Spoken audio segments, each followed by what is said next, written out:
This is Evangelist Henry Walker. Thank you for tuning into our podcast.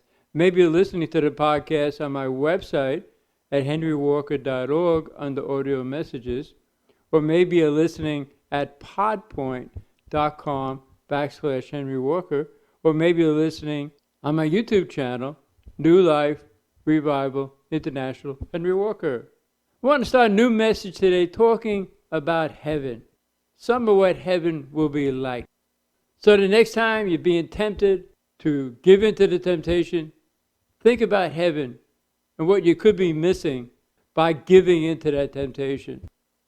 Let's go to the Father in prayer first. Father, I thank you for another opportunity to minister to your people, Father. And yet you use me just the way you want, Father. Let me say only what you want me to say, nothing more and nothing less. Help people to open up their spirits, Father, not only receive the word, but study the word for themselves. I just present myself to you, Father, to use me just the way you want in this end time season and on this message today. And Father, we give you all the praise and the honor, Father, in the mighty name of Yahshua, by the blood of Yahshua. Let's go to the Gospel of John chapter 14. Again, talk about heaven, how beautiful it is, and how the flesh wants to open up the door to temptation and have you fall into the temptation. And knowing what heaven is like will give you strength to resist it. Gospel of John chapter 14. It's like at the end of a football game and the team is winning and they want to hold on to the football so they don't fumble and give it to the team. Hold on to what the Father has shown you. Hold on to Him and don't let go. Paul said, I want to apprehend the one who's apprehended me. Hold on to your daddy. Hold on to the Father. In John 14, verse 1, let not your heart be troubled. You believe in the Father, believe also in me, Yahshua said. In my Father's house are many mansions. If it were not so, I would have told you, I go to prepare a place for you. And if I go and prepare a place for you, I will come again and receive you unto myself, that where I am, there you may be also. He's saying that he has mansions up there for us. It'd be great. It'd be great just to be around him, period. But he says he has mansions for us. That's the first thing I want to talk about, that there's beautiful mansions up there for us. What would be worth doing to possibly miss that with him, being in a mansion and looking at his face and praising and worshiping him throughout eternity? Go to the book of Revelation with me. Also, heaven is a city that's built for worship with unimaginable blessings. It's built for worshiping our Creator, the Father, the one sitting on the throne in Yahshua. Revelation 4:2, there's one sitting on the throne. Just go to Revelation chapter 4, verse 1. After this I looked, and behold, the door was open in heaven, and the first voice which I heard was as it were of a trumpet, talking with me, which said, come up hither, and I'll show these things which must be hereafter. And immediately I was in the Spirit, and behold, the throne was set in heaven, and one sat on the throne. It'd be so beautiful to be looking at our Creator in the face of Yahshua, our Father in the face of Yahshua throughout all eternity, being married to Yahshua, being a wedding feast with Him. Wow. There's nothing in this world that should influence you in giving up heaven just for a moment of pleasure, or notoriety, or money, or fame. Nothing can substitute for heaven. Revelation chapter 7. So again, it's a city built for worship with unimaginable blessings. It's all about worshiping the Father in Yahshua and praising Him for what He has done. And the joy that we have up in heaven, 10,000 years later, it'll be greater joy. It's unimaginable. Revelation chapter 7, verse 9. And after this I beheld, and lo, a great multitude which no man could number, of all nations and kindreds and people and tongues, stood before the throne, even before the Lamb. See, the word "and" in the Greek is kai, can be translated "and" or "even." Before the throne, even before the Lamb, clothed with white robes and palms in their hands, and cried with a loud voice, saying, salvation to our Father which sits upon the throne, even unto the Lamb. That's the Father in Yahshua. And all these people from all nations will be worshiping Him So majestic. Wow, you don't want to miss that for what the flesh is trying to tell you to do. In verse 15, therefore are they before the throne of the Father, and serve him day and night in the temple. And he that sits on the throne shall dwell among them. Again, it's the Father in Yahshua. They shall hunger no more, neither thirst any more, neither shall the sun light on them, nor any heat. For the Lamb which is in the midst of the throne shall feed them, and shall lead them unto living fountains of waters. And the Father shall wipe away all tears from their eyes. Be wiped away. It'll be so beautiful, standing in front of the throne and worshiping and serving him throughout eternity. He'll lead us to the fountains of the living water. We'll never thirst again. As I mentioned before, the same joy that we'll have at one time, 10,000 years later, it'll be greater joy. We never thirst again. He'll lead us to the fountains of the living water. Wow, it's beautiful. In Revelation 11 verse 19, and the temple of the Father was open in heaven, and there was seen in his temple the ark of his testament, and there were lightnings and voices and thunderings and an earthquake and a great hail. It says the ark of the covenant was seen, and there'd be lightnings and noises and thundering, an earthquake, great hail. It's so majestic to watch a storm from a distance, from afar. And his majesty, we're going to see these thunderings and lightnings. His majesty will proclaim throughout the entire universe. His voice will thunder throughout the heavens. You don't want to miss that. You don't want to be down in hell, where there'll be weeping and gnashing of teeth, in outer darkness, a place of fire where the heat is unrelenting. It's horrible, dark, lonely, unrelenting, and hopeless, and without looking at the face of Yahshua. And not being with him throughout eternity, and that peace and the joy. When those people who are bound for hell stand before the judgment with Yahshua, they're going to see what they missed. Not one of them will be able to say, well, I didn't deserve it. They'll know by looking at the face of Yahshua that they deserve being in hell forever. The mistakes that they made. He called them spiritually. They wouldn't pick up the phone, and they didn't want to change. And they let things come between their relationship with him. Things that are not even in the Word. But again, look at that as majesty. Be proclaimed throughout the universe, as I said. His voice will thunder throughout the heavens. We don't want to miss that, that's for sure. Revelation 19 is talking about some of what heaven is like. Everything that's happening in the world right now, so many people are looking for answers, and nobody has the answers. The Father's allowing all the squeezing to go on with some people so they would turn to him. Some will and some won't. But he's allowing all those things to happen to let people know that I'm the only one you can trust. Everything you're looking for is in me. You go to drugs, there's no peace in drugs. You go to alcohol, there's no peace in alcohol. There's only peace in me. They're all running in different directions. So many people are running in different directions instead of running to him. He's got his arms wide open. And she was just standing there. Come to me, all ye that labor and are heavy laden, and I shall give you rest. Revelation 19 verse 11, I saw heaven open, behold, the white horse, and he that sat upon him was called Faithful and True, and in righteousness he does judge and make war. His eyes were as a flame of fire, and on his head were many crowns, and he had a name written that no man knew but he himself. And he was clothed with a vesture dipped in blood, and his name is called the Word of the Father. Remember, Yeshua is the Word that became flesh and tabernacled among us. It says in the Greek that dwelt among us, but the real word is tabernacled among us. Yeshua is the tabernacle of the Father. And the armies which were in heaven followed him upon white horses. That's us. After the rapture, the 7-year tribulation begins. At the end of the 7-year tribulation, we come back with him on these horses. He's faithful and true. And he's calling people who are faithful and true closer to him in these last days. He's calling us to continue to be faithful and true to him.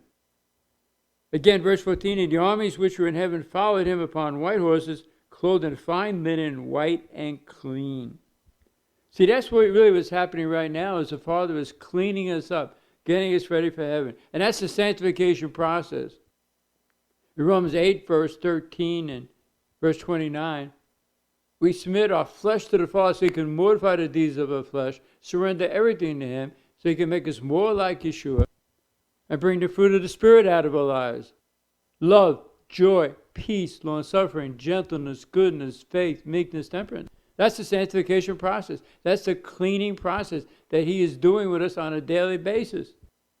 It's so important that you let him do that. Don't argue with him. If he wants to take pride out of your life or jealousy out of your life, let him do it. You can't buke or rebuke him. He's not going to stop until he finishes. Let him have his way. Knowing that the end result is us to go in the rapture, to go with him, and be with him throughout eternity in heaven, a place of peace and joy that never stops. See, in hell, it never ends either. But the choice of so many people is heaven or hell. And is that temptation, is giving in to that temptation worth it, and the possibility of missing heaven and busting hell wide open? That's your decision out there. But it's important that we really realize that one or two locations is waiting for people, heaven or hell. And as for me and my family, we want heaven. But Joshua said, as for me and my house, we're going to serve the Father. It's really easy to stay on the road of sanctification just by listening to the Father. Don't argue with him. Let him just take the junk out of our lives. And so we're coming back, part of his army. I was reading Zechariah 9:9 yesterday, how it says, the king is riding on a foal of an ass, lowly. The king. Yahshua is the king. There's only one king. He is the king. And of course, Yahshua, before he offered up his life, he was riding a donkey into Jerusalem. The king, prophesied by Zechariah, fulfilled in Yahshua. So beautiful to understand, Yahshua is the king of the universe. The Father was manifested in him, justified in his spirit, seen of angels, preached unto the Gentiles, received in the world, and received up into heaven. It's so beautiful. We're going to see him throughout eternity. We're the bride, he's the bridegroom. It's beautiful. I pray you don't miss it. I pray you don't give in to this, but the flesh is trying to tell you to do. Remember, the flesh is an enemy of the Father. But when we turn the flesh over to the Father, he can control the flesh. Paul said, the things I want to do, I don't want to do. Things I don't want to do, I do. Who can help me? He said, I thank the Father through Yahshua in Romans chapter 7. In Romans 8, verse 1, as a result of turning my flesh over to the Father, there's now therefore no condemnation to me because I don't walk after the flesh, I walk after the Spirit. But the Spirit of life in Yahshua has made me free from the law of sin and death. And so when temptation rises, he said in Romans 8:11 that the same Spirit that raised Yahshua from the dead will quicken our mortal bodies. See, we have a helpmate. It's the Spirit of the Father inside of us. When temptation comes, he'll quicken us and give us the strength to run away from it, like Joseph ran away from Potiphar's wife. This is a very important message because some of you really love Yahshua so much, you don't want to miss heaven by what the world is offering out there. Be careful of anything taking you away from your relationship with the Father through Yahshua. In verse 15, and out of his mouth goeth a sharp sword, that with it he should smite the nations. He shall rule them with a rod of iron. And he threaded the winepress of the fierceness and the wrath of the Almighty Father. And he had on his vesture, on his thigh, naming the King of Kings. He is the King of Kings. He is Yahweh, manifested in the flesh. Just to be seeing his face throughout all eternity, in his presence. He'll show us so much around the universe, so much in heaven. Wow. And a peace that passes all understanding. The joy. I'm not talking about happiness, which is based on chance. I'm talking about joy. Everlasting joy. I had a vision of my mother after she died. I saw her with all these beautiful people up there. Like they're going on vacation. They're so happy. My mother looked young again. It's so beautiful. And after my sister died, I had a vision of her playing volleyball. And she was hitting the ball over to the other person. And she wanted the other person to hit it. There's no competition. Just wanting the other person to hit it too. There's so much love and joy. We don't want to miss it. That's for sure. And the word says in Philippians chapter 2, verse 9 to 11, that every knee shall bow and confess that Yahshua is Yahweh to the praise of the Father. Remember, in the Old Testament, instead of putting Yahweh, they would put Lord capitalized instead of Yahweh 7,000 times. And so many people have missed the power of the name of Yahweh.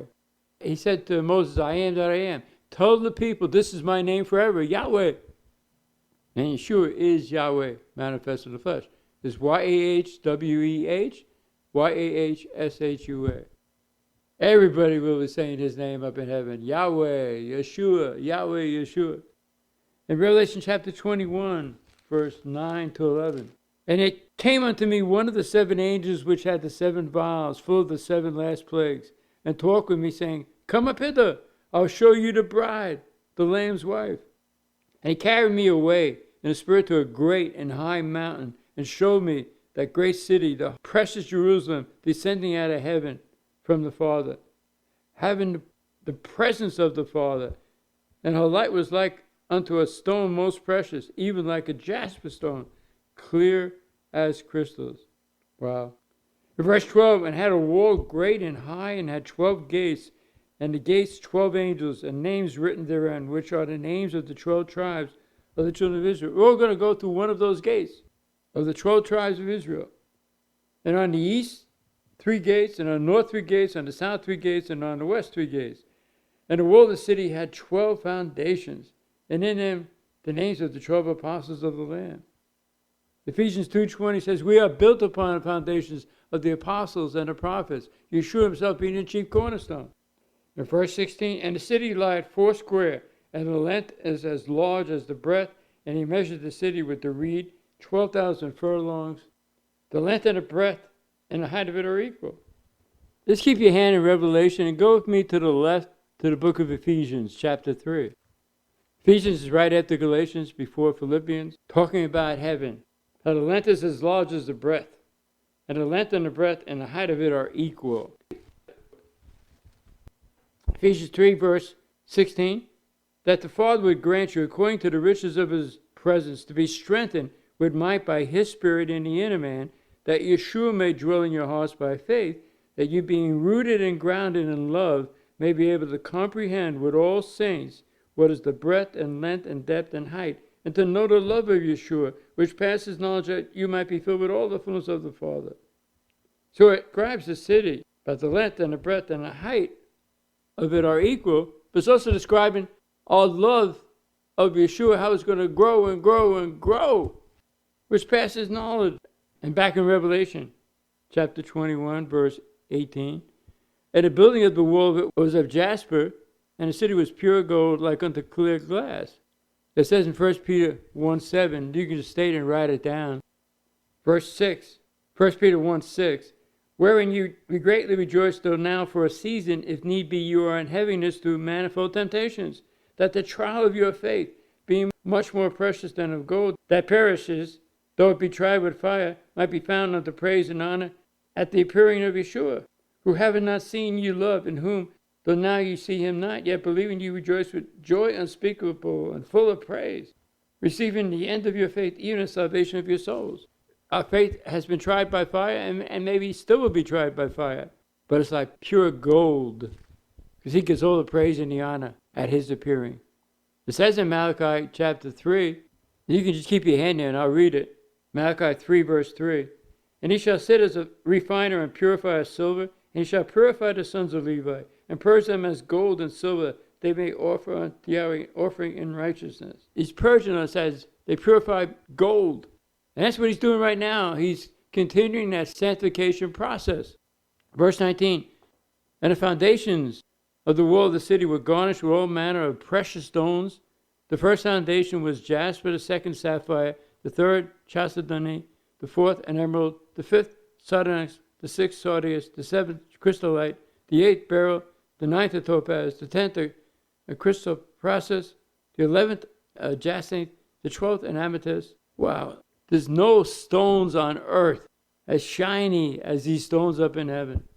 Their value is unmeasurable. You don't want to miss that. We don't want to miss that. With the help of Yahweh, we never will. It'd be so beautiful to see. In verse 21, and the 12 gates were 12 pearls. Every several gate was of one pearl. And the street of the city was pure gold, as it were transparent glass. Each gate is formed out of one pearl. How beautiful that's going to be. Verse 23, and the city had no need of the sun, neither of the moon to shine in, for the presence of the Father shall delight in it, and even the Lamb is the light thereof. And the nations of them which are saved shall walk in the light of it, and the kings of the earth to bring their praise and honor into it.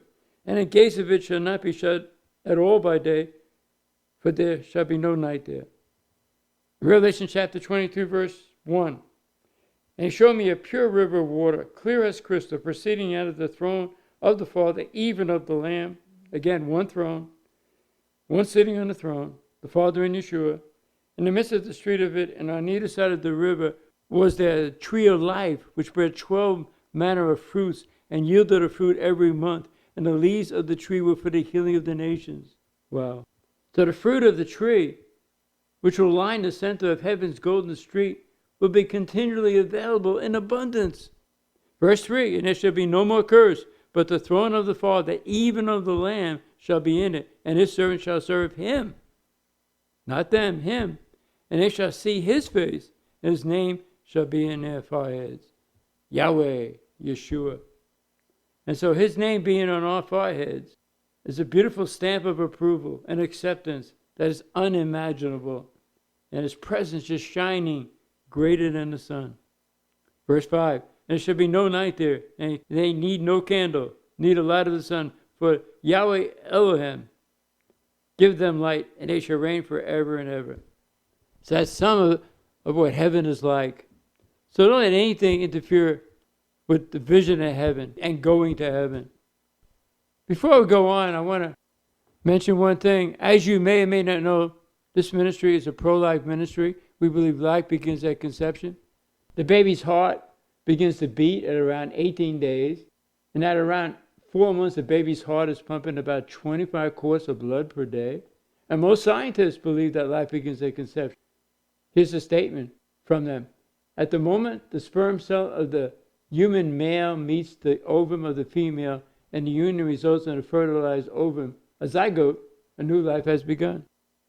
And the College of Pediatricians, they say that the predominance of human biological research confirms that human life begins at conception, at fertilization. So it's important. And we want to pray for the unborn children right now. Father, I ask you to touch the babies in the womb, Father. Bring them to a full birth. And we give you all the praise and the honor, Father. In the mighty name of Yahshua, by the blood of Yahshua. And if any of you out there had an abortion, repent, ask the Father to forgive you, and go on and follow him. But every baby is a purpose wrapped up in flesh. So as we continue here, we're talking about heaven, having a vision to heaven. Don't let anything or anybody stop you from the reward that you have in heaven by submitting to the Father and following him. And letting him do that, the sanctification work in you. It'll be so beautiful. And be careful that nobody infiltrates your relationship with the Father. Don't let anything or anybody infiltrate your relationship with the Father. Please turn with me to the book of Nehemiah. Nehemiah is right before Esther.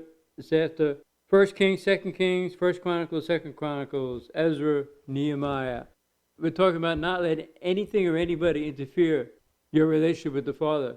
Not to be infiltrated and be weakened by something or somebody else. Nehemiah chapter 2. Nehemiah had found favor with the king, and the king financed him to go back to Jerusalem and rebuild the walls of Jerusalem. Nehemiah chapter 2. In verse 19, when Sanballat the Horonite and Tobiah the servant, the Ammonite, and Gershon the Arabian heard it, they laughed us to scorn and despised us and said, "What is this thing that you do? Will you rebel against the king?" Then answered I them and said unto them, "The Father of heaven, he will prosper us. Therefore we his servants will arise and build, but you have no portion, nor right, nor memorial in Jerusalem." They want to infiltrate, but Nehemiah said no. In chapter 4, in verse 7, but it came to pass that when Sanballat and Tobiah and the Arabians and the Ammonites and the Ashdodites heard that the walls of Jerusalem were made up, and that the breaches began to be stopped, they were well wroth. See, we're allowing the Father in that sanctification process, making us more like Yahshua, and we are becoming more and more like Yahshua. It's even more important now to stay in God and not to be infiltrated. The Father is succeeding in that process of making us more like Yahshua. And we don't want to be overconfident, because that process is ongoing. In verse 8, and conspired all of them together to come and fight against Jerusalem and to hinder it. Nevertheless, we made our prayer unto Yahweh, set a watch against them day and night because of them. Verse 11, and our adversary said, they shall not know, neither see, till we come in the midst among them, and slay them, and cause the work to cease. And it came to pass that when the Jews which drove by them came, they said unto us 10 times. Remember, 10 in the word, or number divisible by 10, means it's cut off. The plan is cut off, or something or somebody is cut off. So this plan of the enemy to harm the people that were rebuilding the wall was cut off. In verse 15, and it came to pass when our enemies heard that it was known unto us, and the Father had brought their counsel to naught, that we returned all of us to the wall, everyone to his work.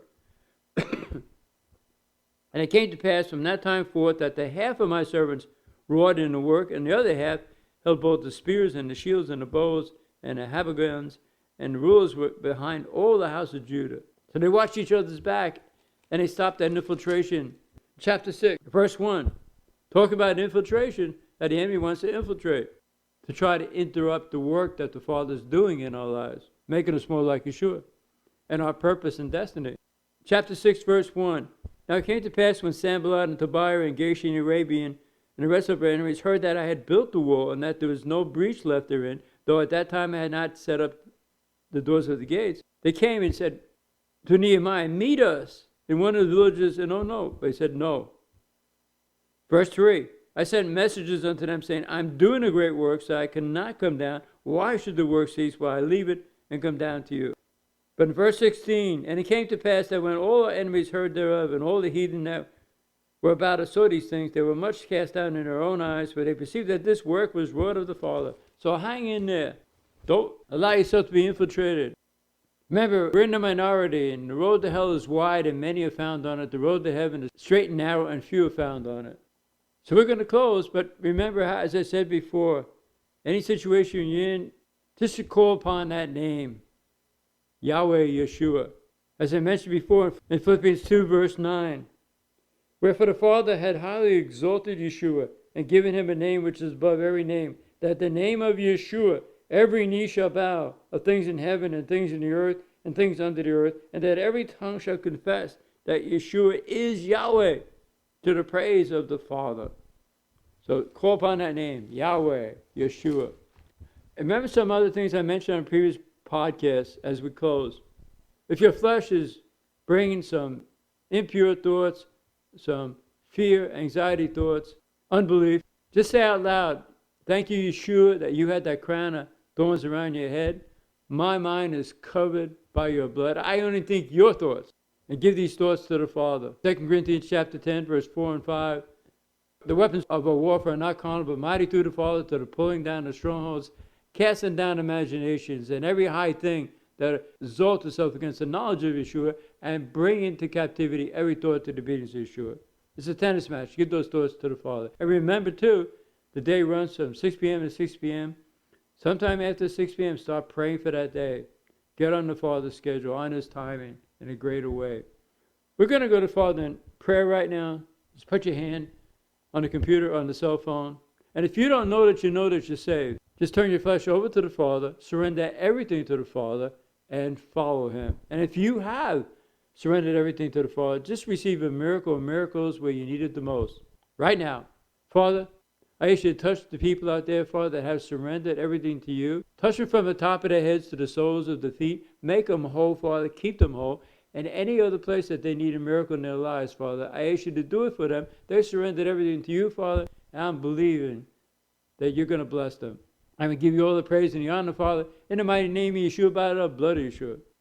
So if you enjoy these podcasts, tell other people about these podcasts, share, and remember to next time, this is Evangelist Henry Walker saying, greater is the Father in you, your daddy, the King of the universe, than he that is in the world.